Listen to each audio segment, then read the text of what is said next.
So Purnima, over to you. Would like to request you to share your experience, your journey, how it began. Yeah, thank you. Sure. Thank you. Thanks, Dimple, and thank you everybody who's joined in the Healing Circle.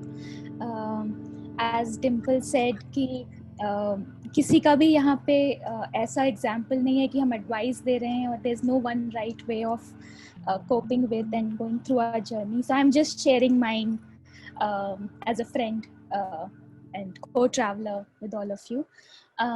So I would just like to clarify that I didn't go through radiotherapy. I just went through chemotherapy, and that's pretty much. So I guess I'm a little bad at this organic conversations. I'll just assume that you asked the question, how did it all start, so that I can begin like that. So I got my diagnosis in 2018, late 2018, which was a very interesting phase in my life with a lot of new things happening. And like most people, it was least expected. And I got to know it thanks to a biopsy of a tumor that I got removed from the ovary, and then we realized it's cancerous, and then I had to go through another surgery and chemotherapy after that. I got my initial treatment in Meerut, and then my second surgery and chemotherapy was at Rajiv Gandhi Cancer Institute, Rohini, in Delhi. So that's the treatment part of it. I pretty much just followed mostly what the doctors told me to do. But there are few things which made it a little easier for me to cope with that whole treatment. So one of those was to shift to more of a rice-based diet in that period, and to move away from wheat, because I felt it was very difficult to digest wheat. I stopped having very spicy food.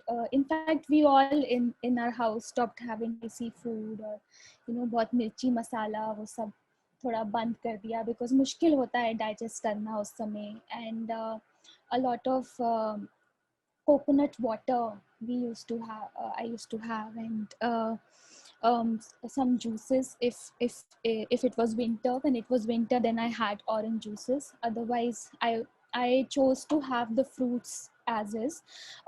Normally आपको शायद oncologist मना करेंगे आपके diet में fruits और salads के लिए during treatment, because they fear that you can get some sort of infection if it's not clean. पर अगर मेरे को लगा अगर ठीक से साफ करके खाया जाए तो शायद वो बेहतर है खाना, तो मैंने तो वही किया. मैंने काफ़ी फ्रूट्स खाए एक्चुअली उस समय. आई डोंट नो सही था या गलत था, पर मुझे सूट करते थे. काफ़ी नट्स और सीड्स मैंने थोड़े इंक्लूड करे अपने डाइट में. एंड ओवरऑल एक हेल्थियर पैटर्न, स्लीपिंग का, उठने का, योगा स्टार्ट किया, वॉकिंग स्टार्ट करी बाद में. बीच में तो I was too weak to do that, but later on I could start walking. In fact, I became very physically active after my chemotherapy. पर मैं एक चीज़ ज़रूर शेयर करूँगी कि there's something that I'm learning only now, and it's been what, like 2.5 years or something. तो जब एकदम से I got my diagnosis, I had a very this kind of an approach कि बस मैं इसको बिल्कुल ठीक कर दूंगी और मैं इसको बिल्कुल कंट्रोल में ले आऊंगी और सब कुछ मैनेज कर दूंगी, which may be in that moment helped also, because फिर सबको जब दिखता है कि आप खुद ही मैनेज करने को तैयार हैं तो और लोग भी थोड़े हिम्मत आती है उनमें भी आपके साथ जुड़ जाने के लिए. लेकिन बहुत सारे चेंजेस जो मैंने उस समय उस अप्रोच से किए थे, वो फिर इनर्शिया से मैं वापस अपनी पुरानी आदतों में बड़े आसानी से लॉकडाउन पीरियड में पहुंच गई कि आप शुगर की चीज़ें भी खा रहे हैं और थोड़ा सा स्पाइसी भी ज़्यादा खा रहे हैं, all of that. And I in fact I've put on weight in the lockdown. So I realized that जो भी चेंजेस मैं डर से लाई थी या अपनी बॉडी को कंट्रोल करने के या फिक्स करने के एटीट्यूड से लाई थी, वो चेंजेस टिक नहीं पाए. 2 साल में, 2.5 साल में वो चेंजेस थोड़े इधर उधर हो गए. एंड अब जब मैं फिर से एक बार शुरुआत कर रही हूँ वही एक हेल्दी लाइफस्टाइल की और फिर से इन चेंजेस की, और इस बार मैं डर से नहीं कर रही हूँ इस बार मैं, और ना ही मैं गुस्से में कर रही हूँ कि मैं इसको ठीक कर दूंगी। इस बार मैं बहुत ही कंपैशन के साथ कर रही हूँ कि I really like myself, I really like my body, you know, and I just want to be good to it and I want it to be healthy and happy. तो मुझे लग रहा है कि चेंजेस ज़्यादा आसानी से भी हो रहे हैं जो मैं कर रही हूँ, और शायद अब ज़्यादा टिक पाएंगे क्योंकि अब मज़ा भी आ रहा है। तो आई फील कि शायद ये चीज़ मुझे पहले पता होती तो शायद कुछ अलग होता। तो मुझे लगा मैं अभी बता देती हूँ कि जिस एटीट्यूड से भी हम वो चेंजेस लाते हैं, I think that makes a huge impact, at least मेरे केस में तो था। तो मुझे अब रियलाइज हुआ। So I think it would really help अगर आप कोई क्वेश्चन ही पूछ लें मुझसे। जी, मैं पूछूंगी क्वेश्चंस। मैं सुन रही थी कि आप जो शेयर कर रहे थे and positivity that you have in your journey, आपने जो एक उस जर्नी से उस वक्त निकलना और उससे बहुत कुछ सीखना है। जैसे आपने बताया कि जो लाइफस्टाइल चेंजेस होते हैं वो आपने किए, बट पहले कंपल्शन के साथ आपको करने पड़ रहे थे और अभी आप इंजॉय करते हुए। सो आई थिंक वहाँ पे बहुत बड़ा डिफरेंस आता है। In fact just to know like share a small example, तो मैंने when I started working out तो मेरे लिए बहुत ज्यादा डिफिकल्ट था कि, तो मुझे because I gained a lot, मुझे कंपल्शन से करना पड़ रहा था कि नहीं मुझे करना ही है। तो एट टाइम्स इट वाज बहुत ज्यादा स्ट्रेसफुल भी रहता था कि नहीं हो रहा है, will find excuses not to do it, but the moment I started enjoying it तो उसका अलग ही रिजल्ट मिल रहा है। तो जो भी जितना भी जैसे भी होता है तो उसमें काफी अच्छा लगता है कि हाँ हम लोग इतना मेहनत कर रहे हैं तो उसका रिजल्ट मिल रहा है। सो और एक और जो चीज मैंने पढ़ी थी कि अगर हम लोग जो भी चीज करते हैं, चाहे हम खाना खा रहे हैं या फिर कुछ पढ़ रहे हैं, किसी से बात कर रहे हैं, जो भी हमें चीज अच्छी लगती, जो भी हमारी हैबिट है बेसिकली, अगर हम उसको कंपैशन के साथ में इंजॉय करते हुए करते हैं तो उसका बेनिफिट भी ज्यादा मिलता है। So thank you for sharing that Purnima. Yeah so Purnima, आपका डायग्नोसिस कितने साल पहले हुआ था? मेरा हुआ था 2018 के नवंबर में। अच्छा, और आपको कोई सिम्टम्स थे क्या उस वक्त?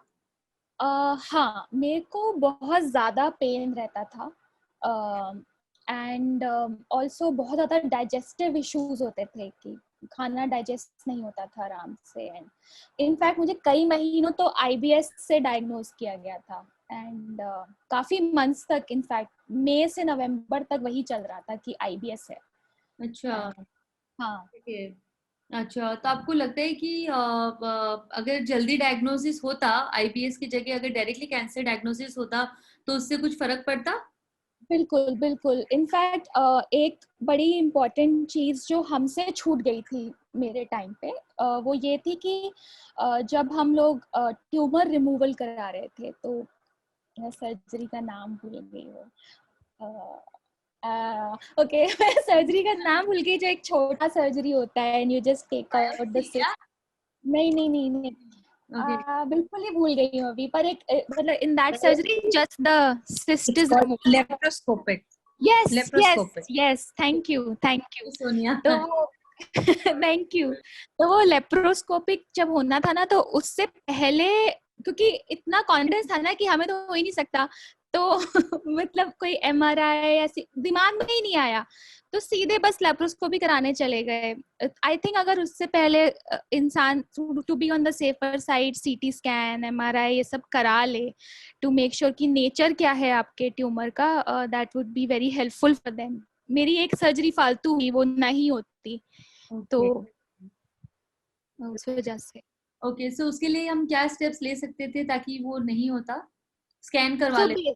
बेसिकली स्कैन नहीं हुआ था, तो सीटी स्कैन एंड एमआरआई अगर हो जाते तो ठीक रहता उस समय। या जी। ओके। राइट, और आपका डायग्नोसिस के समय कौन सा स्टेज था? My stage was so that also is the problem that happened with my CTs, with the lack of these testings. तो मेरा स्टेज तो एक्चुअली बहुत ही मिनिमल हो जाता, 1A शायद हो जाता अगर मेरा ये लेप्रोस्कोपी ना हुआ होता, because the tumour was big and it broke in my surgery, so my stage increased. So and may be शायद मुझे फिर कीमो की जरूरत भी ना पड़ती अगर ऐसा हो जाता, पर बहरहाल वो तो जो हो गया सो हो गया. बट या okay so then my stage was 1C, I think. हाँ. Okay, got it hmm. Got it, okay. और उसके बाद में सो आपको जब ये पता चला था कि कैंसर है, सो हाउ डिड जी. You and your family take it? So the thing is, I come from a doctor's family. तो मेरी मदर को पहले पता चला क्योंकि उनकी फ्रेंड ही है जिन्होंने अपनी लैब में देखा और उनको बताया, तो उनका मुझे फोन आया कि तुम्हारी तो रिपोर्ट ऐसे ऐसे आई है, और मुझे बड़ी घबराई हुई लगी. तो माय इमीडिएट रिस्पांस वाज कि क्या हो गया, इट्स ओके, जो भी है आप अभी अपना आराम से काम पे जाओ, मुझे बता दो क्या है. एंड शी टोल्ड मी कि क्या है, और मुझे कुछ नहीं पता था कि वो क्या है. So then I went on the internet, which is the worst place in the world अगर आपको कुछ भी है.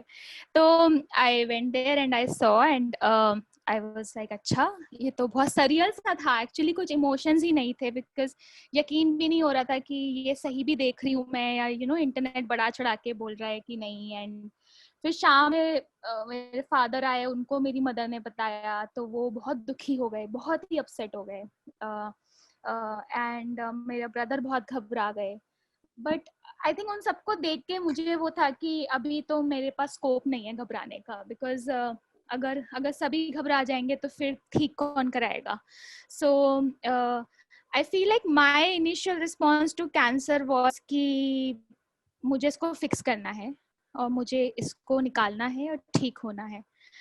And this is pretty much how I went about it, because otherwise कभी कभी बहुत हॉस्टाइल कंडीशंस भी होते हैं एज अ कैंसर पेशेंट. एक मुझे डॉक्टर मिली थी जो बिल्कुल ही 30 सेकंड में आपकी लाइफ डिफाइन कर देते हैं. अच्छा ये सब निकाल देंगे, ये कर देंगे, फिर वो कर देंगे, 2.5 साल बाद आप ठीक हो जाएंगे. मतलब उनको 2 सेकंड नहीं लगते. थोड़ा सा एम्पैथी के साथ प्यार से किसी को बता दो कि उनकी लाइफ चेंज होने वाली है. तो I had made myself very hard, I think, to all of these emotions की है ही नहीं अंदर. बस अभी तो बस करते जाओ एक एक, you know, like just follow the process. But I think interestingly it is after my chemo was done जब मुझे एक्चुअली समझ में आया कि मेरे साथ हो क्या गया, यू नो. बिकॉज उस समय क्या है, सब आगे बढ़ जाते हैं, बिकॉज सबको लगता है कि आपका इलाज हो गया, आप तो सब ठीक है, ये ठीक है. पर that is when your journey to recovery actually begins, because आपके पास अब साइड इफेक्ट्स हैं झेलने के लिए आगे के, और आपका जो लॉस हुआ है, जैसा भी हुआ हो, कभी क्या आपको हेल्थ का फील होता हो या रिलेशनशिप का या करियर का, जो भी है, वो सब अब हुआ, अब आपको समझ में आने लगा है, you can reflect on it. उस समय I think it dawned on me for the first time that I've gone through something, you know, and it was not something small. This was a big experience in my life and probably a life changing experience. तो अब मैं क्या करूँ? and तब वो सारे emotions निकल निकल के आने लगे कि दुख भी हो रहा है, गुस्सा भी आ रहा है, सब कुछ हो रहा है. आई थिंक मुझे आई थिंक मैं बहुत बहुत बहुत फॉर्चुनेट हूँ, क्योंकि मेरे कुछ दोस्तों ने एकदम बिल्कुल मेरे साथ खड़े रहे वो इस जर्नी में. तो उनके होने से मुझे बहुत फायदा हुआ, क्योंकि मैं उनसे बातें करती रही इस बारे में कि मुझे क्या फील होता है और मुझे क्या महसूस होता है. और मुझे बहुत ज़्यादा आराम और सोलेस मिला ये लिटरेचर में. तो बहुत सारे अलग अलग पोएम्स हैं, बहुत सारे स्टोरीज हैं, या आर्ट है, एंड ये वो सब कैंसर पेशेंट्स नहीं हैं, वो लाइफ के अलग अलग एक्सपीरियंसेस में उन्होंने कुछ इमोशंस देखे और उन्होंने उस लिखा. पर वो कहीं ना कहीं इस समय जो मेरे इमोशंस थे उससे कनेक्ट हो रहे थे. And I felt heard, I felt acknowledged, I felt understood कि अरे ये समझते हैं कि मुझे आज कैसा लग रहा है. तो मुझे बड़ा अच्छा लगता था उस समय. And you don't feel lonely anymore. Then you feel that हाँ, मतलब और लोग हैं जो समझ रहे हैं इस इमोशन को.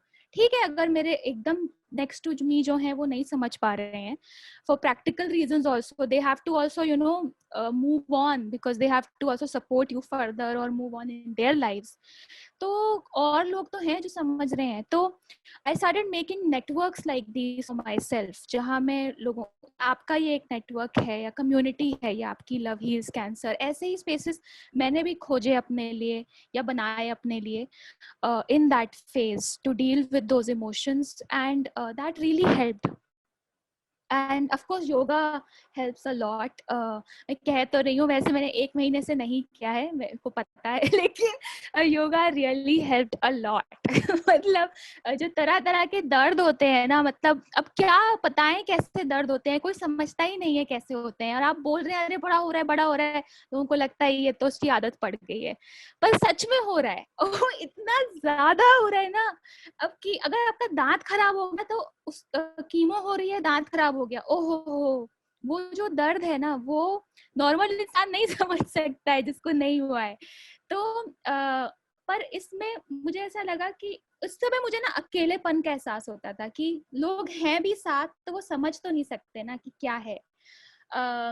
लेकिन एक बड़े अच्छे डॉक्टर मुझे मिले जो इंस्टेड ऑफ यू नो, कई लोग बोलते हैं ना प्रीगाबा खा लीजिए, अब भाई मुझे 1.25 साल तो प्रीगाबा खिला दी गई, अब भाई कितनी प्रीगाबा खा लेगा इंसान, और कितना विटामिन बी उसको चाहिए, एक लिमिट तक ही चाहिए। तो फिर एक डॉक्टर बड़े अच्छे थे, उन्होंने मुझे कहा कि ये सबसे ना कुछ सॉल्व नहीं होगा, तुम्हारा एक ही इलाज है, तुम्हें योगा ही करना पड़ेगा। एंड जब से उन्होंने मुझे कहा तो मुझे फेथ भी थोड़ी और आ गई योगा में कि हाँ भाई डॉक्टर ही कह रहे हैं यू नो खुद से। So really there are certain stretches that have helped me so much in my backache, in you know मेरे लेग्स का जो पेन है और वो सब जो प्रॉब्लम्स हैं कि I should really get back to yoga. And all of you should also perhaps if you can. तो या मैं बोलती ही चली गई, आप और कुछ पूछ सकते हो डिम्पल। ये आपने मैं हम सब आपको सुन रहे थे, काफी अच्छा लगा, आप बहुत अच्छे से भी बता रहे हैं, तो अच्छा लग रहा है आपको सुनने में, क्योंकि आप बहुत ही प्रैक्टिकल चीजें बता रहे हैं जो आपने फेस की है। तो और ये आई थिंक सब लोग इससे बहुत अच्छे से कनेक्ट कर सकते हैं, क्योंकि सब लोग ही ऐसा फेस करते हैं। एंड आई रिमेम्बर कि नितेश को भी इतना ज्यादा पेन होता था, बहुत ही ज्यादा, तो मैं नहीं समझ पाती थी उस वक्त इतना, मतलब यू नो पेन की। मुझे पता है कि वो पेन में है और सबका पेन का अलग अलग रिएक्शन होता है, कुछ लोग रोते हैं, कुछ लोग इरिटेशन सी हो जाती है। और नितेश का जो अप्रोच था वो ये था कि he will go complete silence, तो वो बिल्कुल बात नहीं करेंगे और बस सोते रहेंगे, या फिर know like he will just go into the isolation. तो लेकिन कभी कुछ कंप्लेन नहीं किया कि मेरे को पेन हो रहा है, बस इतना जरूर था कि हाँ मेरे बॉडी पेन बहुत ज्यादा हो रहा है, तब बॉडी को नो लाइक दबा दो, वैसे वो भी लास्ट के टाइम पे। तो लेकिन कभी भी मतलब ऐसा लेकिन हमेशा वो बस साइलेंट रहेंगे कि अपने अंदर ही सब कुछ सहन किया। तो एंड अभी कभी भी जैसे थोड़ा सा भी मुझे पेन होता है तो मुझे लगता है कि अरे ये तो पेन काफी छोटा है compare to what the cancer patient goes through. तो उन लोग का पेन कितना ज्यादा होता है, और वो आई थिंक हम कोई नहीं समझ सकते जब तक की जर्नी से नहीं निकलते हैं कि एंड आपने सही बताया कि रिहैब की बहुत ज्यादा जरूरत होती है, क्योंकि नितेश को भी मैं बाकी को भी देखती हूँ कि जो उस वक्त तो ट्रीटमेंट बहुत अच्छे से जोश में निकाल लेते हैं, लेकिन बाद में उसका असर पता चलता है कि ओके अब कैसे इसको मैनेज करें। और मतलब और मुझे भी इस चीज का पहले आइडिया नहीं था। तो जैसे ही नितेश का ट्रीटमेंट खत्म हुआ, मैंने ट्रीटमेंट खत्म होने के बाद आई वाज लाइक हाँ अभी तो आपका ट्रीटमेंट खत्म हो गया है, तो जो आपने हमारी चीजें 6 महीने से पेंडिंग पड़ी थी, मैंने कहा चलो अभी वो ट्रीटमेंट खत्म होने के 2 महीने पहले से अब इज लाइक कि चलो अभी सारी चीजों को वापस से प्लान आउट करते हैं, सब कुछ करते हैं, now we are going to start everything what we have thought of from last 1 year. For him it was like okay I am still not out of the side effects of the treatment, and I was like कि नहीं मैंने already 1 साल wait किया है और मैं कितना wait करूं। तो मतलब आई वाज लाइक कि चलो ये करते हैं वो करते हैं, ये प्लानिंग करते हैं, उधर जाते हैं वो देखते हैं, ये सब और शादी का plans and all. But now that I understand कि दो the treatment was over it was actually not over. तो उनको ट्रीटमेंट के बाद ज्यादा साइड इफेक्ट्स हो रहे थे उसके, क्योंकि उस वक्त तो वो बस 15 दिन निकालना है, फिर 15 दिन का कीमो निकालना है, फिर ऐसे ऐसे करते करते वो टाइम निकल गया 6 महीने का। बट साइड इफेक्ट्स काफी थे उसके बाद में। तो योगा आपने बिल्कुल सही बताया, बहुत ज़्यादा हेल्प करता है, immense benefits of yoga. And in fact जो साइंटिफिक रिसर्च भी है कैंसर की, उसके ऊपर जितने भी रिसर्च पेपर्स मैंने भी स्टडी किए हैं, देखे हैं, योगा के काफी ज्यादा बेनिफिट्स है, लाइक इमेंस बेनिफिट्स। जितने भी मैंने हीलिंग प्रोग्राम्स देखे हैं, चाहे वो इंडिया में हो चाहे यूएस में हो, कहीं पे भी, this was a important component of this entire healing programs recovery के। और इनफैक्ट रिहैब और प्रीहैब में भी योगा इंक्लूडेड था। एंड कार्डियोवेस्कुलर के लिए भी बहुत ज्यादा इंपॉर्टेंस है उसका। और योगा और फूड, ये दोनों चीजों पे बहुत ज्यादा इंपॉर्टेंस दिया हुआ है। So good that it helped you. And like those who are, I was recently started yoga, so I'm feeling the benefits of it, जो stretching, flexibility, in fact behavioral change also I'm seeing, क्योंकि उससे positivity आती है। मुझे कभी पता नहीं था कि इतना डिफरेंस एक्चुअल में आएगा योगा करने से। हमेशा से मैं जिम वर्कआउट वाली I followed that, but when I started doing this I can actually see the benefits, कि उससे मन भी शांत होता है, पॉजिटिविटी भी आती है, स्ट्रेस कम होता है या फिर खत्म ही हो जाता है, एंड थोड़ा सा सब कुछ हैप्पी हैप्पी लगने लगता है। और I have also back pain का issue, so that is also helping me a lot from yoga. So I hope कि बाकी सब लोग भी इसको एटलीस्ट शुरू करके देखें। और राइट टेक्निक जरूरी है उसके अंदर, ये चीज मैंने सीखी है कि राइट टेक्निक से योगा करना काफी इंपॉर्टेंट है। So great Purnima, thank you. So Purnima, आपका ट्रीटमेंट कितने महीने तक चला था? मेरा ये आप पहला सर्जरी अक्टूबर में था, फिर नवंबर में ये वाला हुआ। मैं जून 2019 तक I was done with like the official chemo and all of that treatment. उसके बाद मुझे करीबन 1 साल लगा to get over my stomach issues which became worse with chemo. तो उसमें मुझे 1 साल लग गया, वो उसके लिए जाते रहना पड़ता था बीच बीच में। फिर तो ये हुआ कि पैंडेमिक ही आ गया, तो अब आप मिनिमम ही जाएंगे। तो in some ways that also helped me because थोड़ा विल पावर बढ़ गया to overcome it myself. तो या इतना चला। अभी तो I am on follow ups. तो Got it. या Right. Right. Okay. And how your life has transformed after going through this experience? I think it's still evolving. I'm still sort of reflecting on it and learning from it. मुझे ना ऐसा लगा था बड़ा बचकाना सा कि बस अब तो कैंसर होते ही लाइफ बदल जाएगी। क्या, अरे कैंसर हुआ है तो मतलब मुझे लाइफ में कुछ चेंजेस लाने हैं, मैं बिल्कुल ही बदल जाऊंगी, अब मैं इतनी अच्छी इंसान बन जाऊंगी और मैं ग्रेटिट्यूड से एकदम भर जाऊंगी और प्यार बांटते चलो sort of a thing. But it didn't happen. I didn't change overnight. काफी हद तक ऐसा होता था कि जब मेरी कीमो होती थी तो मेरे ब्रदर आते थे और कहते थे कि तुम तो बहुत अच्छी बात करने लगी हो, बाद में भी बहुत रियलाइज कि probably it was the steroids that were being given which made me so much lighter in the head. But on a more serious note, I think I've become much more reflective about my life. जो भी मैं करती हूँ या जो भी मेरी choices होती हैं, अच्छी हों बुरी हों जैसी भी हों, I reflect a lot on it कि इससे ये मैं क्यों कर रही हूँ और मैं आगे क्या चाहती हूँ, मेरा पर्पस क्या है लाइफ में, कि is this aligned with my purpose in life और नॉट। और कई बार भटक भी जाती हूँ, कई बार all the noise around you starts influencing you all over again. फिर से उस rat race में फंस जाते हैं, फिर से वो stress लेने लगते हैं, and then you again have to remind yourself कि नहीं, you've seen something larger than this and you know that this was not worth it. तो फिर कैसे जीना है? So I think मैं तो अभी figure out कर रही हूँ कि अच्छी तरह से जीना कैसा जीना होता है. What is it to live life in a good way, to be a good person? I'm not there, but a lot of my choices are so that they lead me in that direction, whether it is through whatever I attend or whatever I try to learn or teach or whatever I do. तो I think इस way में transform हुई। एक बहुत ही अगर मतलब बहुत ही obvious way है तो that is my work. That changed. So initially I used to work as a consultant with some museums, but Then I started my own thing, which is called Museums of Hope. And the intent was that how do we use art and culture for, you know, hope and well-being of people. So that was something beautiful that came out of that whole experience. It's still continuing and growing. और भी जो मेरे choices हैं work के, I think I've learned to put my foot down. अगर मुझे लगता है कि अच्छा इस जॉब में अगर ये मुझे फुल टाइम रखेंगे तो I'll be very drained and I won't have time for my health, then I will not take that option. I would, you know, rather be a consultant and compromise a little bit there. But I would not forget the larger picture that, you know, it's not worth it. Anything is not worth losing your health the way I was doing earlier. And I don't think I would want to go back to it. Got it. Yeah, and you talk about optimism towards life, and you say that it can help you smile through everything. And I can see that smile when I'm having this conversation with you.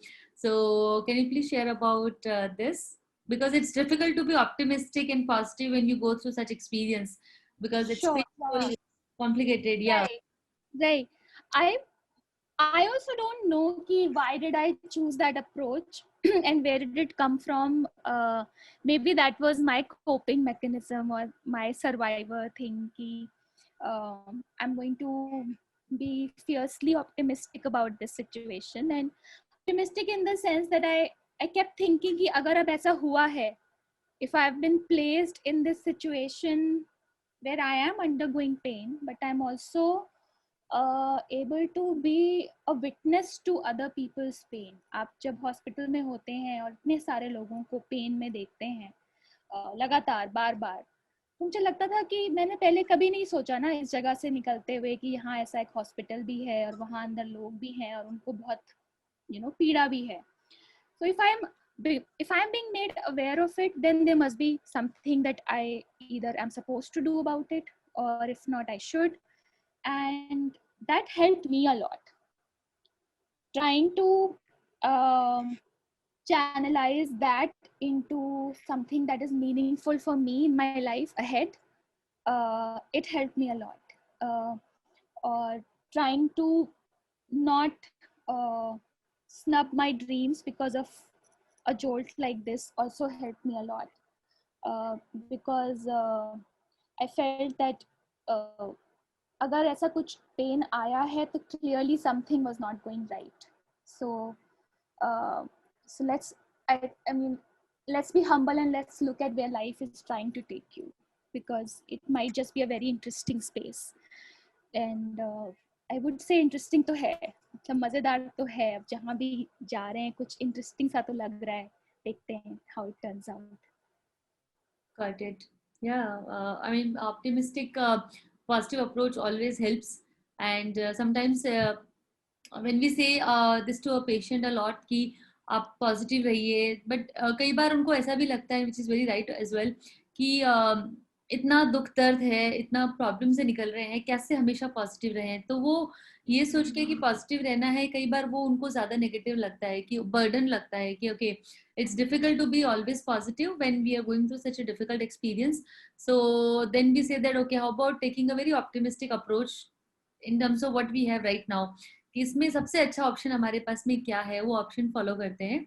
It's okay negative आएगी, आने दो negative thoughts को, it's okay, let's observe them and but don't react to it, and then let it pass, and then again good times will come. So ऐसा तो नहीं होता है कि you are positive throughout or optimistic throughout. There will be times when you feel really sad or you feel really hurt. I feel like everything is fine. आपको दुख हो रहा है तो रो भी लेना चाहिए आराम से, ना पूरा निकाल लो ताकि थोड़ा हल्का हो जाए. Then you're able to think clearly कि अच्छा अब क्या करना है. अगर lot of times ना बहुत pressure होता है on a lot of cancer patients. I was so lucky, I was the younger one in the family. But अगर आप family lead कर रहे हैं, आप family head हैं, you're the earning member of the family, आपके ऊपर बहुत pressure होता है that you have to maintain that positivity for everybody else around you. ये तो सब टूट जाएंगे. एंड आप अपना जो अंदर चल रहा है वो एक्सप्रेस ही नहीं कर पा रहे होते हो. And I feel that is also not very healthy कि आपके अंदर ही अंदर कुछ है और आप ट्राई कर रहे हैं उसको रिप्रेस करके बहुत जॉयफुल होना या पॉजिटिव होना. आई फील कि ऐसे ही जो स्पेसेस हैं आई विश और भी हों, so that more and more people can have a went and a space or community to share their journey with. It would be very helpful for them, and optimistic more in the sense that just remembering that this too is leading to something, you know, this is not the thing, this is not it. I feel that's what I took optimism as. Wonderful. Yeah. Uh, Great. And you also took many precautions during your treatment. तो आप share करेंगे आपने क्या-क्या चीजों का ध्यान Right. रखा? Absolutely. I'm going to be unabashed when I share this, so I'm not going to be shy here so that I can actually share useful information. So, one of the things I felt in chemo was that a lot of times there are these side effects जहाँ या तो बहुत diarrhea हो जाता है या बहुत constipation हो जाता है. And in either case, a lot of times what might help is a sitz bath.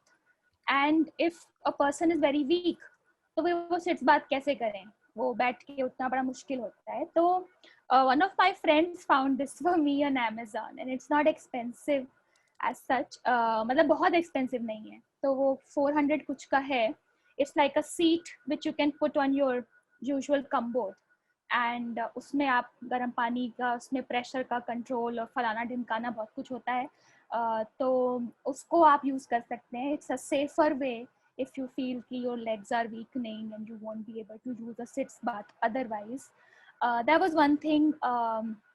It's my favorite chemo tool, to be honest. Like, it made my life so easy. Okay. Other than that, because my parents were doctors, so we always had this antifungal powder. I think it's called Candid around, because उस समय थोड़ा fungal problems हो जाते थे, तो वो powder से बहुत हेल्प होता था. माउथ में अल्सर्स या दांत खराब होने के चांसेस बहुत ज़्यादा होते हैं, तो मेरे तो हो गए थे खराब. So I learn my lesson much later. उसके बाद लेकिन I made sure that there was, एक तो मुझे डॉक्टर ने ही दिया है कुछ non alcohol mouthwash, non alcoholic mouthwash, but साथ में I also use to use coconut oil, जो कुकिंग वाला कोकोनट ऑयल है उसको, उसके आप उसको कुल्ला कर लीजिए उससे एक बार, so that would help. Then मेरे को बहुत दर्द होता था, तो मैं उठ नहीं पाती थी बेड से वॉशरूम वगैरह जाने के लिए कई बार. तो उस समय मैंने Amazon से एक इलेक्ट्रॉनिक घंटी मंगा ली थी, which was a bone, because सब लोग सो जाते थे और फिर आवाज़ ही नहीं जा रही है, पेशेंट चिल्लाए जा रहा है. तो बेस्ट है कि आप अपना आराम से घंटी लगा दीजिए बीच के किसी कमरे में, प्लग इन करके, और पेशेंट को स्विच पकड़ा दीजिए. तो जब बुलाना हो वो आराम से बुला सकते हैं. आपको भी टेंशन नहीं रहेगी केयर गिवर को कि हमने मिस तो नहीं. मेरी मम्मी की नहीं तो नींद खराब हो जाती थी टेंशन में कि उसको मेरी ज़रूरत तो नहीं है. तो दैट रियली हेल्प्ड. एक चेयर ली थी मैंने, टूवर्ड, ऐसा भी लग रहा होगा कि बड़ी आराम पसंद पेशेंट है ये. मैं हूँ आराम पसंद पेशेंट. तो एक ये जो पीछे चेयर दिख रही है ना प्लास्टिक की, ये चेयर मैंने उस समय ली थी. अब आप सोचेंगे इसमें डिफरेंस क्या है. I almost sound like a sales person, but anyway, तो ये जो चेयर है ये हाइट में थोड़ी सी छोटी है from normal plastic chairs, and ये ब्रॉड है, तो ये स्टर्डी है बहुत, क्योंकि बाकी जो चेयर होती है ना वो थोड़ी सी शेकी होती हैं. एटलीस्ट मेरे घर में जो थी वो शेकी थी. So I got this one for my bathroom, क्योंकि मेरा एक स्टेज आ गया था कि मैं नहीं तो अपने आप वॉशरूम यूज नहीं कर सकती थी. तो ये नहाने के समय के लिए ये चेयर आई थी. प्लास्टिक की है तो पानी से खराब भी नहीं होगी, एंड अब तो 3 साल हो गए इसको, it's doing well. I stop selling the chair, but it was very helpful, trust me. And मैंने अपने बालों की बड़ी केयर की थी उस समय, ऑल्दो मैंने पहले ही बहुत छोटे करा लिए थे, बिकॉज मुझे पता था कि गिरने तो हैं ही, तो वो लंबे लंबे गिरते रहेंगे हर जगह. बहुत अच्छा आइडिया नहीं था, क्योंकि जब छोटे छोटे गिरते हैं तो चुनना और मुश्किल होता है. बट एनीवे, तो बेस्ट तो है कि आप खुद ही हटवाई लो पहले, तो टेंशन ही खत्म है. पर मैंने अपने स्कैल्प की बहुत केयर की थी, सॉरी बालों की नहीं, स्कैल्प की। तो मैं काफ़ी ऑयलिंग वगैरह बहुत अच्छे से करती थी।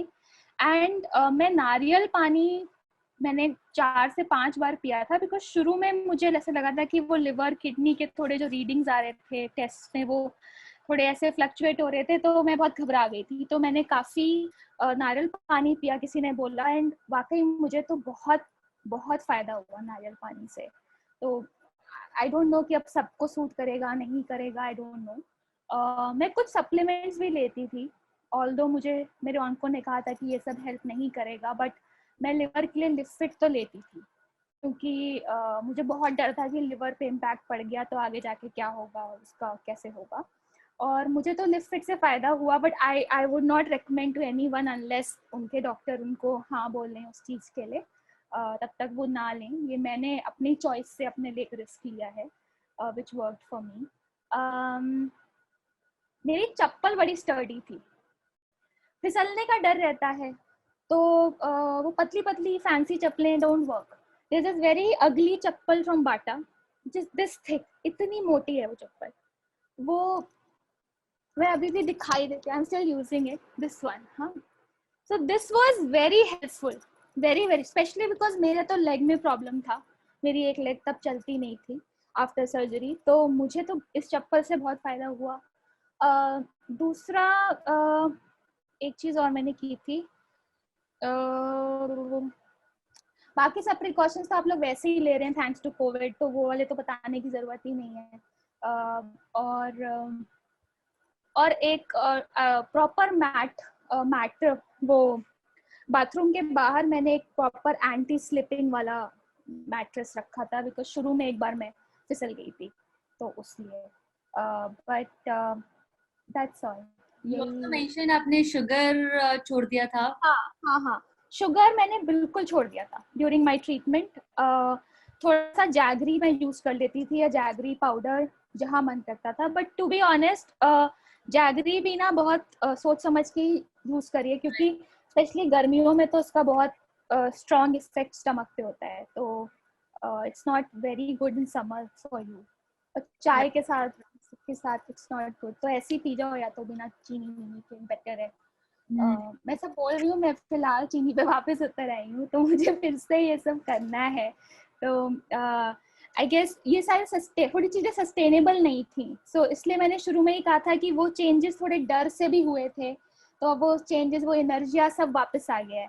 तो अब मैं और तरीके ढूंढ रही हूँ कि कैसे मैं इस चीज़ से निकलूँ बाहर, with love for my self. शायद तब मेरे जो सोल्यूशंस हैं लॉन्ग टर्म रहेंगे। Right. And you also mentioned about pomegranate juice and celery, carrot.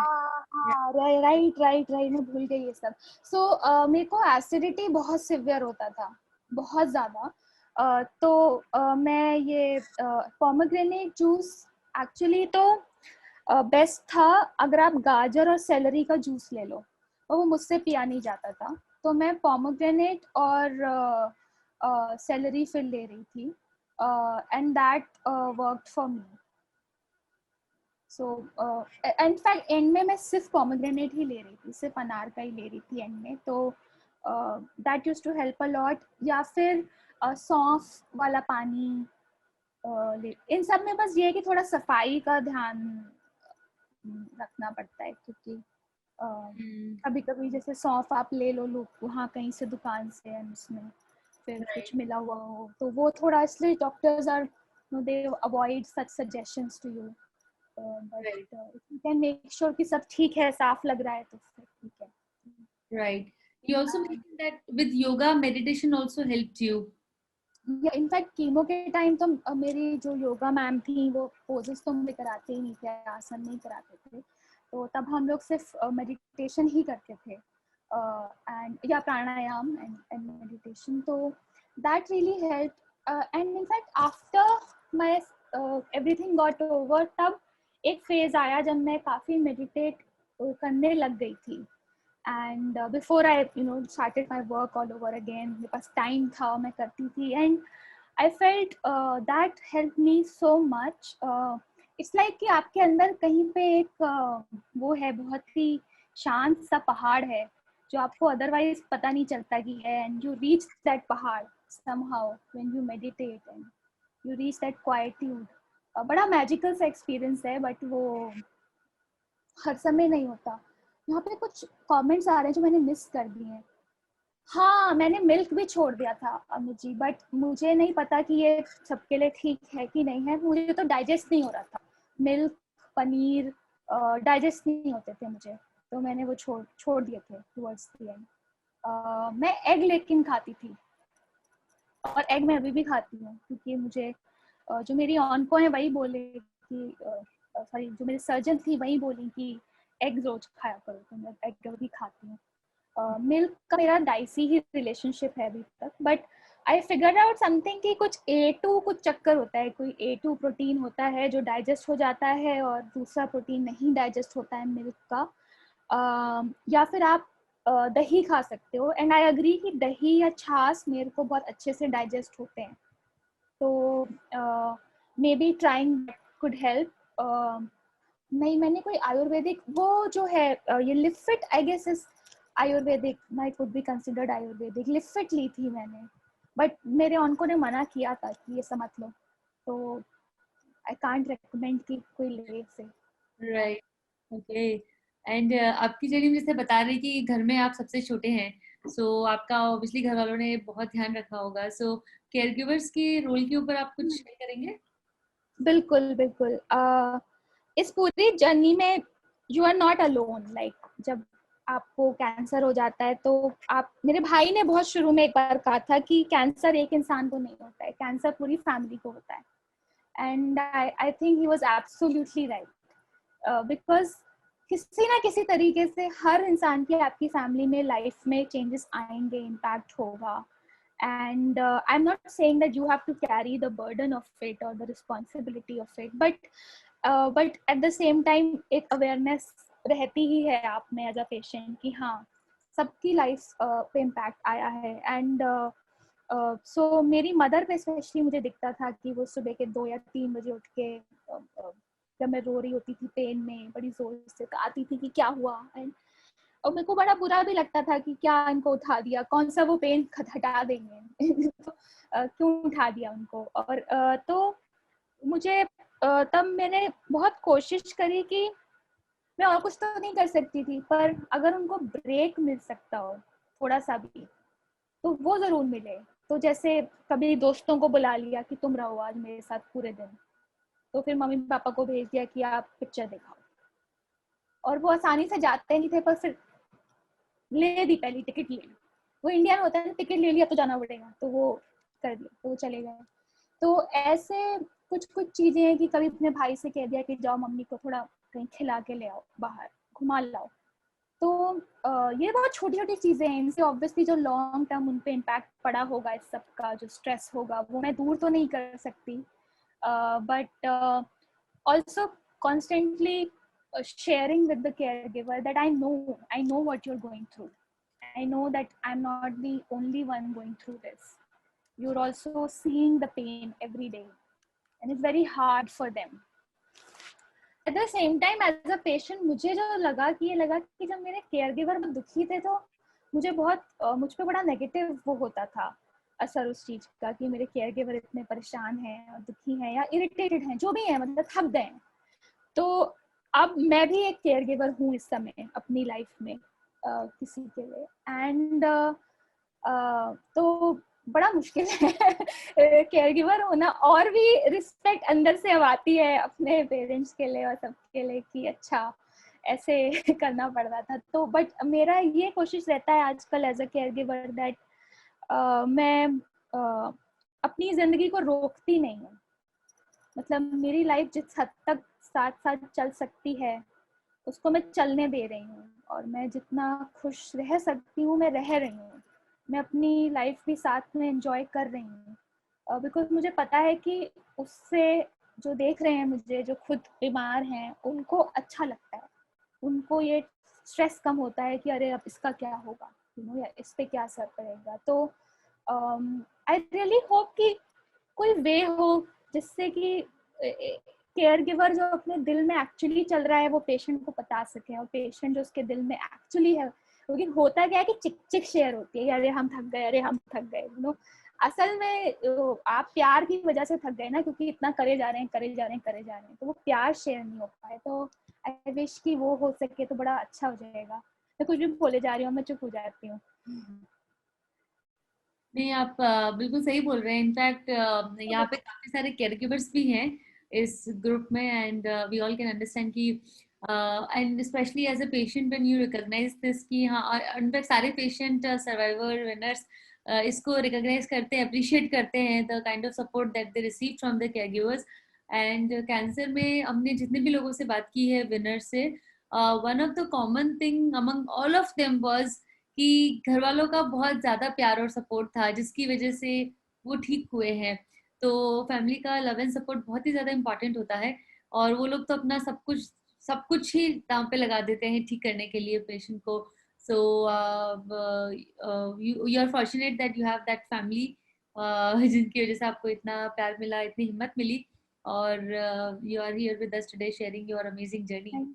So yeah and lastly मेरे फ्रेंड्स ने मेरा बहुत साथ दिया है, मतलब मैं बता नहीं सकती हूँ कि कितना दिया है। वो बेचारे बिल्कुल लगे पड़े, इनफैक्ट मैं कहती हूँ अभी तक लगे पड़े हैं वो। एंड अगर वो नहीं होता तो बड़ा मुश्किल हो जाता। एंड मैंने बड़ी बेशर्मी दिखाई थी हेल्प मांगने में, एंड दैट रियली हेल्प्ड। लोग ना, हम लोग बहुत झिझकते हैं हमारी सोसाइटी में to openly talk about pain and हमारी अपनी suffering, we hide it. I was the opposite कि मुझे बड़ी दिक्कत हो रही है मुझे ये हेल्प चाहिए। और तो मेरा एक पूरा ग्रुप था व्हाट्सएप का कि इस दिन मुझे कौन हॉस्पिटल लेके जाएगा, अटेंडेंट कौन रहेगा, रुकेगा कौन रात में, and all of that. And उससे क्या होता है ना, आपके सिर्फ 2-3 लोगों पे मेन बर्डन नहीं आता है।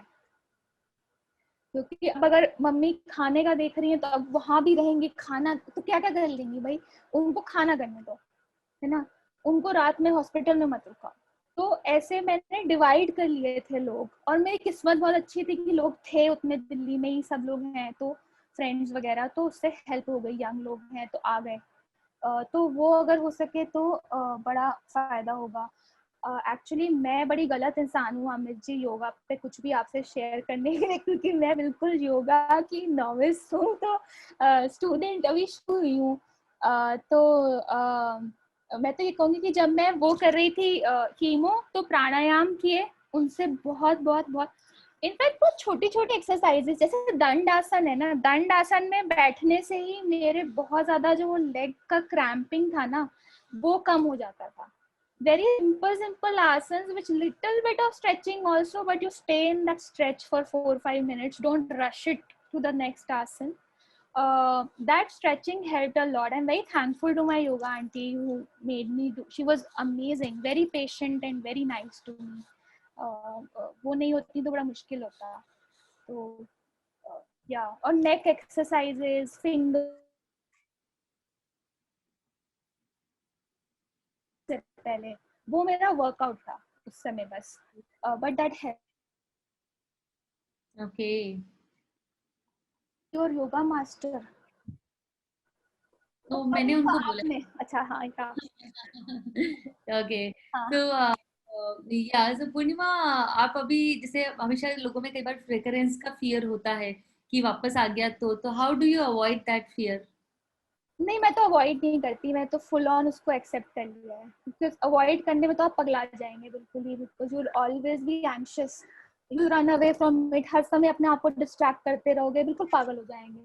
तो शुरू में बहुत ज्यादा था, एकदम मतलब ऐसा था कि अरे मैं शुगर खाऊंगी तो बिल्कुल ही मतलब कुछ हो जाएगा, या तेल का कुछ नहीं, फ्राई नहीं खाऊंगी और ये वो। अब फॉर्चुनेटली अनफॉर्चुनेटली वो खाने का डर चला गया है। तो but I don't know, I guess with time जितना डिस्टेंस होता जा रहा है ना, जैसे अब 2019 में डर बहुत ज्यादा था, 2020 में थोड़ा कम हुआ, अब और कम हो गया है कहीं ना कहीं है। But it's more like a sad acceptance of life, reality of life, कि ऐसा भी हो सकता है। And that sadness is not creeping.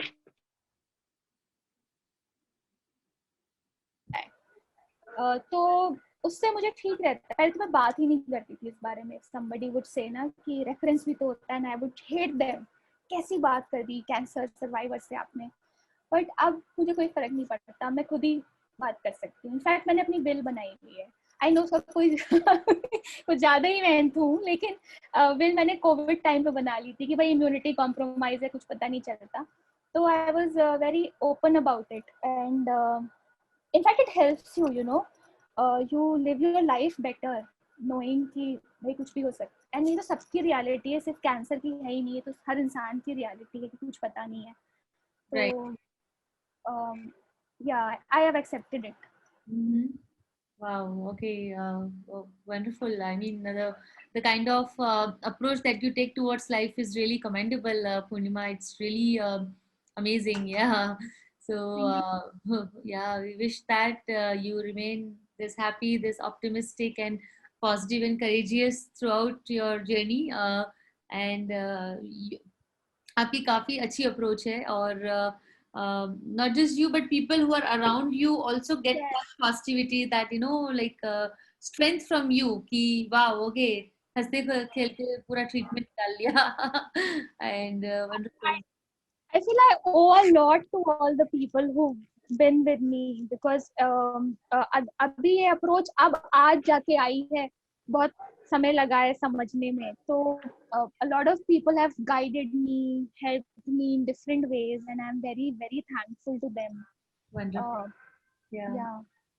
Okay, In somebody's fact, asking. Yeah, please. oh yeah, there's a course जो मैं अभी अटेंड कर रही हूँ आजकल, बड़ा इंटरेस्टिंग कोर्स है, course on pain and suffering. तो पहले कभी लाइफ में होता तो मैं अटेंड ही नहीं करती, आई वुड हैव थोड़ा अरे बड़ा मॉर्बिड है, मत मत करो। एंड बट अब मेरे को डर नहीं लगता उस चीज से, तो मैंने कहा चलो करके देखते हैं क्या है ये। आई थिंक कुछ औरोबिंदो सेंटर का है, कहीं कहीं पुणे का है, but it's very interesting, it's very very interesting, and it's not morbid at all, it's Yeah. actually very positive. But anyway, somebody has raised their hand. Yeah. Asking, आपकी surgery कहाँ पे हुई और कितने पार्ट्स रिमूव किए? Okay, सो मेरी first surgery तो मेरठ में हुई, वहां तो आप मत कराइएगा जहाँ से मेरी हुई थी, क्योंकि वहाँ गड़बड़ी हो गई थी। तो मेरी second surgery Rajiv Gandhi cancer hospital में हुई थी, दिल्ली में, रोहिणी में। That was under doctor Rupinder Sekhon and Dr. Sudhir Raval, and they're amazing. Both of them were very very nice to me and helped me a lot in the process. They removed one ovary. Okay. हाय यादव जी, आपको answer मिल गया?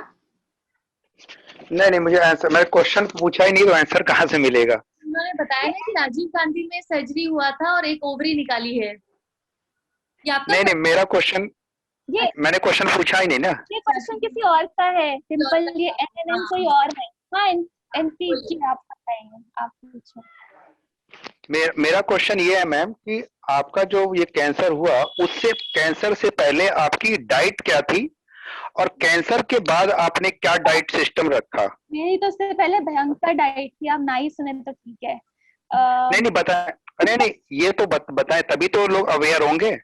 नहीं, जैसे diet इतनी भी कुछ अजीब नहीं थी टू बी ऑनेस्ट, लेकिन बहुत अजीबोगरीब टाइमिंग्स पे थी। जैसे सुबह आपने देर से उठे और फिर 10 बजे कुछ ऐसे पराठे खा लिए, ठीक है, बटर के साथ और चाय के साथ, बहुत सारी चाय में इतनी सारी चीनी और सब कुछ मिला के। उसके बाद फिर लंच किया। लंच तो जो नॉर्मल घर में सब्जी रोटी वही होता था, बट फिर मेरे मेरे अभी भी ये बुरी आदत है जिसको मैं धीरे धीरे छोड़ रही हूँ कि मुझे शाम में कुछ बड़ा मन करता है खाने का चाय के साथ।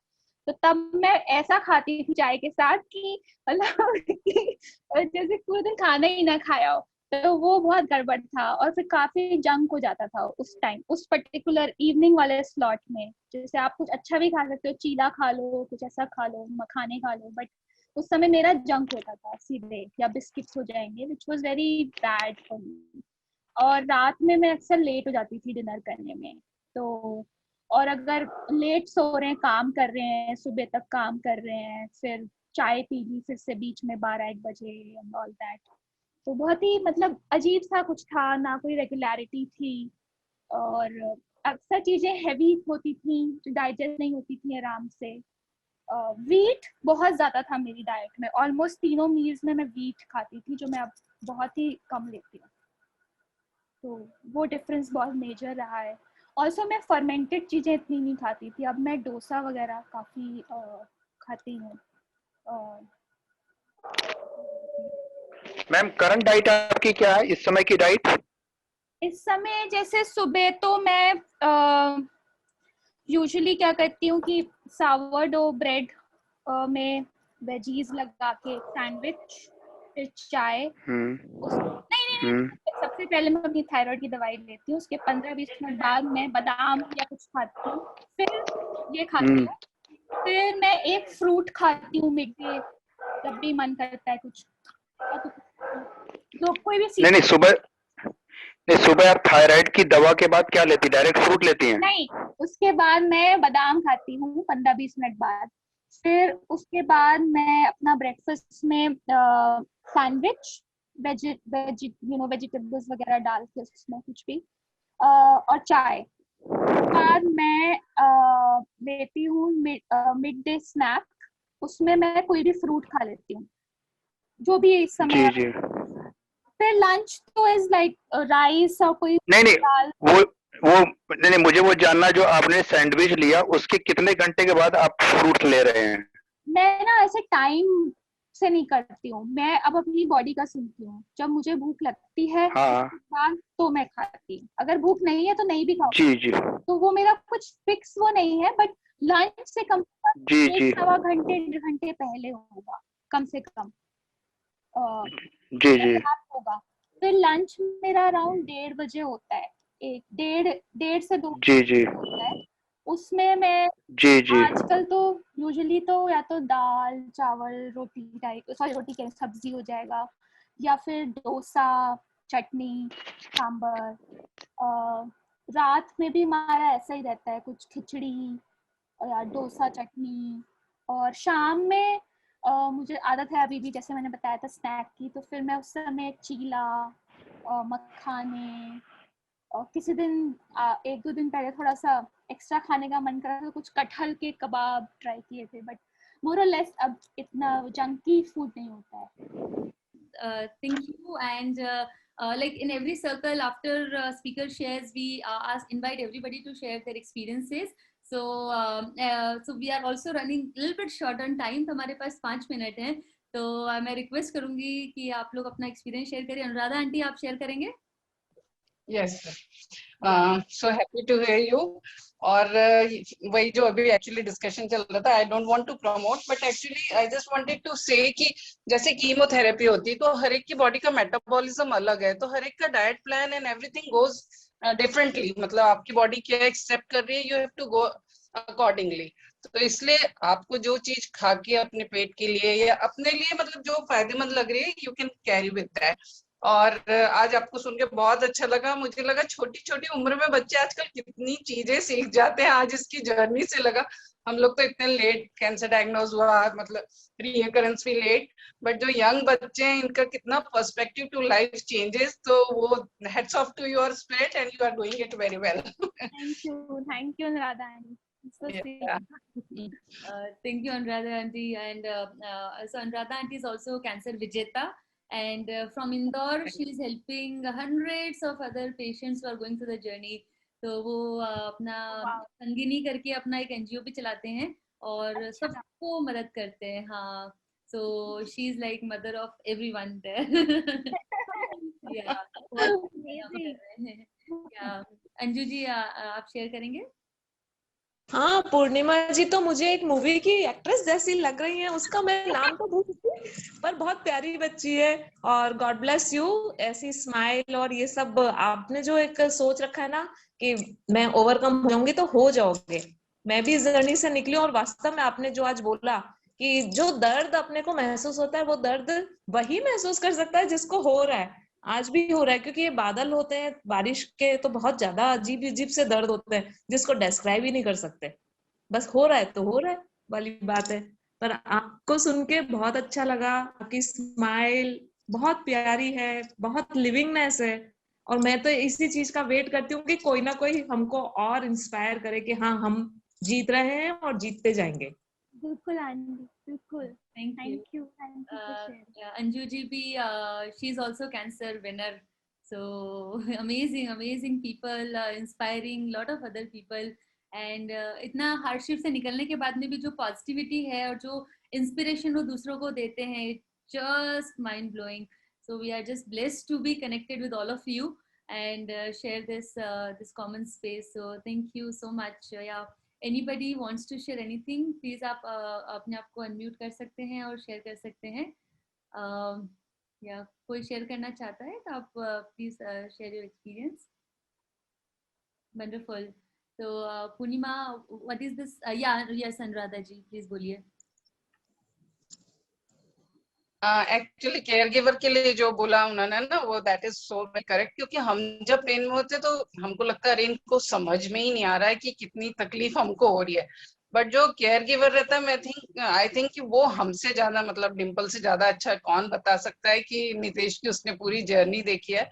तो उस समय जो केयर गिवर होता है वो अपने आप को इतना हेल्पलेस फील करता है कि इसको क्या चीज हो रही है, मतलब मैं क्या कर दूं इसके लिए. बेसिकली उन लोगों का थॉट प्रोसेस ऐसा रहता है. तो जैसे मेरी जब जर्नी हुई थी फर्स्ट टाइम, तो मेरे husband he is so loving and caring ना, तो मेरी 6 मंथ्स की जर्नी में इतना उनको स्ट्रेस हो गया कि वो इतने दुबले पतले हैं, मतलब इतना वेट भी नहीं है, डाइट भी so very control, exercising person and all.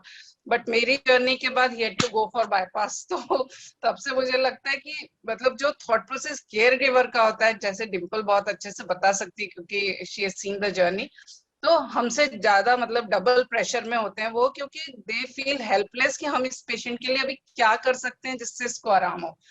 तो वो एक थॉट प्रोसेस की बात रहती है. That I wanted to share. नहीं, काफी जरूरी होता है कि पॉजिटिविटी और सपोर्ट, प्यार की मिलके निकलेंगे ना जर्नी से. मुश्किल तो कुछ है नहीं, और थोड़ा सा थोड़ी सी कॉम्प्लिकेटेड जर्नी है, बट मिलके निकाल सकते हैं, आराम से निकाल सकते हैं साथ में. सो जैसे हम लोग जो 7 हीलिंग प्रैक्टिसेस बोलते हैं, the first is eating well, second is moving more. तो प्लीज योगा चालू करते हैं दोबारा से.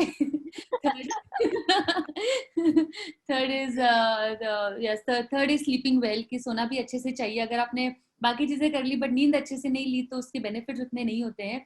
सो सोना भी बहुत जरूरी है timely. Fourth is managing stress. तो हम सबको स्ट्रेस तो हमेशा ही रहता है, बट हम उसको कैसे मैनेज करते हैं वो ज्यादा इंपॉर्टेंट है. Fifth is sharing love and support. So that's one of the very important healing practice. Ki how do you spread love around? How do you be compassionate towards everything, towards strangers also, towards anything, any living being? How any the food that we eat, the nature that is there. So wo bhi hai. And then the last one is creating. The second last is creating healing environment, and the last one is finding purpose of life. सो ये सारी चीजें 7 practices है. अगर हमने ये सारी practices कर ली, और सारा करना मुश्किल है एक साथ में, इसके लिए मेरी जो सबसे बेस्ट अप्रोच है जो मैंने सीखी है, that pick it and stick to it. कि आप कुछ भी एक हैबिट ले लीजिए, ये सातों में से एक कोई भी ले लीजिए जो आपको इजी लगता है करना. आप मतलब हम सबके लिए है ये है कि हम सातों में से कोई भी एक ले लेते हैं जो हमारे लिए सबसे इजी है करना, लेकिन उसको पिक करने के बाद we have to stick to it. एक बार वो कर लिया तो we will feel the difference कि ऑटोमेटिकली धीरे धीरे हम लोग ये हेल्दी सर्कल में आ जाएंगे. सो ये मुझे काफी अच्छी लगती है framework. So when I picked workout जो मैंने रिसेंटली शुरू किया, so automatically I started eating healthy, automatically I started sleeping better, and the positivity spreading, sharing love and support. So वो सारी चीजें धीरे धीरे अब ठीक हो जाती है. So great, very happy to know that here everybody has that kind of love and support. And if somebody does not, if you feel that you want to talk to somebody, आपको हो सकता है शायद frequency नहीं match करती हो किसी के साथ में, तो there are many members here. We all are very welcoming, very open. So feel free to reach out to us anytime. आप लोग ग्रुप्स का पार्ट भी हैं, व्हाट्सएप पे भी है, ऐप में भी है, फेसबुक पे भी ग्रुप का पार्ट है. सो हम प्रेजेंट सब जगह पे है. So feel free to reach out any time. जरूरी नहीं है कि हमेशा प्रॉब्लम का सोल्यूशन निकालने के लिए ही बात करना है, कभी कभी बस बात करने के लिए भी बात करनी होती है. So because listening helps a lot and sharing also helps a lot. So when you share, we listen, and that's the purpose of this healing circle as well. that we listen to each other with compassion and curiosity कि और क्या हुआ, फिर आगे क्या हुआ, फिर आगे क्या हुआ. So that curiosity is always there. And somebody just shared that Guru Purnima के दिन पूर्णिमा जी. So that's really good. But thank you so much, everyone. And I know many of us are going through the difficult times right now, as some of our family member is having cancer, and we are doing caregiving for them. But जो हमने आज पूर्णिमा जी आपकी journey से जो सीखा है, और बाकी सबकी जर्नी से भी, कि एक डिफिकल्ट टाइम रहेगा. कब किसी के पास कुछ चीजें होती है, किसी के पास कुछ चीजें नहीं होती है. तो हम सबका हमेशा टाइम बराबर नहीं रहता है, और रिसोर्सेज भी बराबर नहीं रहते हैं. किसी के पास फाइनेंशियल इश्यूज ज्यादा रहते हैं, तो किसी के पास में वो फ्रेंड वाला सपोर्ट और फैमिली सपोर्ट कम होता है. तो रिसोर्सेज कभी किसी के पास बराबर नहीं होते हैं. But how do we make the best out of the situation that we have currently. So that is what matters. How do we approach life and the difficult situations with the positivity? So thank you so much for sharing your life journey, and thank you everyone for being here and creating this safe space. And if any time किसी को कभी भी कुछ भी share करना हो, कुछ भी पूछना हो, feel free to ask and share anything. So with this, we would end today's circle. Purnima, any last one line that you want to share with everyone? नहीं, बस thank you so much. Seeing you smile the way you're all smiling, whosoever I can see, it's really heartwarming and encouraging for me. I'm really honored to have spent time with all of you. Thank you for being so patient with me, and thank you. All of you are very inspiring in having created this space for everybody. Thank you. Thank you. Thank you so much. And with this, we'll close today's circle. Bye-bye. Bye. Bye-bye. Bye. Bye. Bye.